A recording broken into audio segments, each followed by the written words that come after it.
السلام علیکم۔ SM Islamic Urdu میں آپ کو خوش آمدید۔ نسو ایک عورت نما آدمی تھا، باریک آواز، بغیر داڑھی اور نازک اندام مرد۔ وہ اپنی ظاہری شکل و صورت سے فائدہ اٹھاتے ہوئے زنانہ حمام میں عورتوں کا مساج کرتا اور میل اتارتا تھا۔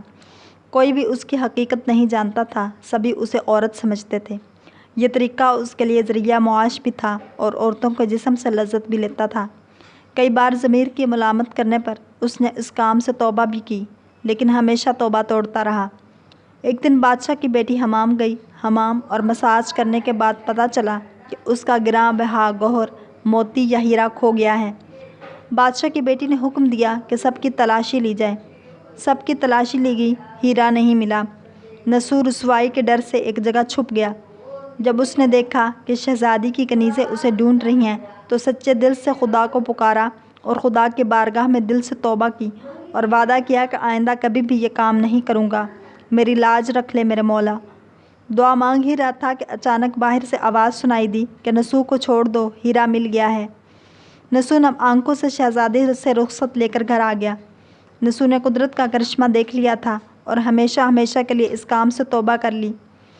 کئی دنوں سے حمام نہ جانے پر ایک دن شہزادی نے بلاوا بھیجا کہ حمام آ کر میرا مساج کرے، لیکن نسو نے بہانہ بنایا کہ میرے ہاتھ میں درد ہے، میں مساج نہیں کر سکتا ہوں۔ نسو نے دیکھا کہ اس شہر میں رہنا اس کے لیے مناسب نہیں ہے۔ سبھی عورتیں اس کو چاہتی ہیں اور اس کے ہاتھ سے مساج لینا پسند کرتی ہیں۔ جتنا بھی غلط طریقے سے مال کمایا تھا سب غریبوں میں بانٹ دیا اور شہر سے نکل کر کئی میل دور ایک پہاڑی پر ڈیرا ڈال کر اللہ کی عبادت میں مشغول ہو گیا۔ ایک دن اس کی نظر ایک بھینس پر پڑی جو اس کے قریب گھاس چر رہی تھی۔ اس نے سوچا کہ یہ کسی چرواہے سے بھاگ کر یہاں آ گئی ہے، جب تک اس کا مالک نہ آ جائے تب تک میں اس کی دیکھ بھال کر لیتا ہوں، لہٰذا اس کی دیکھ بھال کرنے لگا۔ کچھ دن بعد ایک تجارتی قافلہ راستہ بھول کر ادھر آ گیا، جو سارے پیاس کی شدت سے نڈھال تھے۔ انہوں نے نسو سے پانی مانگا۔ نسو نے سب کو بھینس کا دودھ پلایا اور سب کو سیراب کر دیا۔ قافلے والے نے نسو سے شہر جانے کا راستہ پوچھا۔ نسو نے ان کو آسان اور نزدیکی راستہ دکھایا۔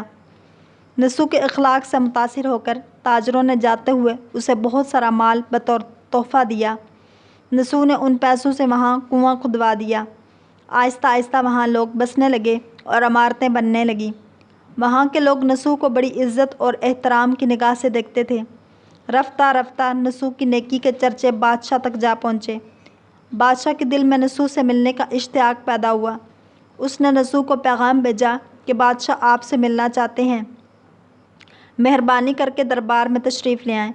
جب نسو کو بادشاہ کا پیغام ملا اس نے ملنے سے انکار کر دیا اور معذرت چاہی کہ مجھے بہت سارے کام ہیں، میں نہیں آ سکتا۔ بادشاہ کو بہت تعجب ہوا، مگر اس بے نیازی کو دیکھ کر ملنے کی طلب اور بڑھ گئی۔ بادشاہ نے کہا کہ اگر نسو نہیں آ سکتے تو ہم خود اس کے پاس جائیں گے۔ جب نسو بادشاہ کے علاقے میں داخل ہوا، خدا کی طرف سے ملک الموت کو حکم ہوا کہ بادشاہ کی روح کو قبض کر لے۔ چونکہ بادشاہ بطور عقیدت مند نسو کو ملنے آ رہا تھا اور رعایا بھی نسو کی خوبیوں کی گرویدہ تھی، اس لیے نسو کو بادشاہ کے تخت پر بٹھا دیا گیا۔ نسو نے اپنے ملک میں عدل اور انصاف کا نظام قائم کیا۔ وہی شہزادی جسے عورت کا بھیس بدل کر ہاتھ لگاتے ہوئے بھی ڈر لگتا تھا، اس شہزادی نے نسو سے شادی کر لی۔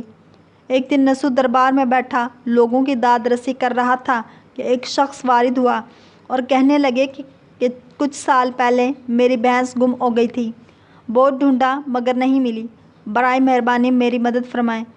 نسو نے کہا کہ تمہاری بھینس میرے پاس ہے، آج جو کچھ میرے پاس ہے وہ تمہاری بھینس کی وجہ سے ہے۔ نسو نے حکم دیا کہ اس کے سارے مال اور دولت کا آدھا حصہ بھینس کے مالک کو دے دیا جائے۔ وہ شخص خدا کے حکم سے کہنے لگا، اے نسو جان لو، نہ میں انسان ہوں اور نہ ہی وہ جانور بھینس ہے، بلکہ ہم دونوں فرشتے ہیں، تمہارے امتحان کے لیے آئے تھے۔ یہ سارا مال اور دولت تمہارے سچے دل سے توبہ کرنے کا نتیجہ ہے، یہ سب کچھ تمہیں مبارک ہو۔ وہ دونوں فرشتے نظروں سے غائب ہو گئے۔ اسی وجہ سے سچے دل سے توبہ کرنے کو توبۃ النسو کہتے ہیں۔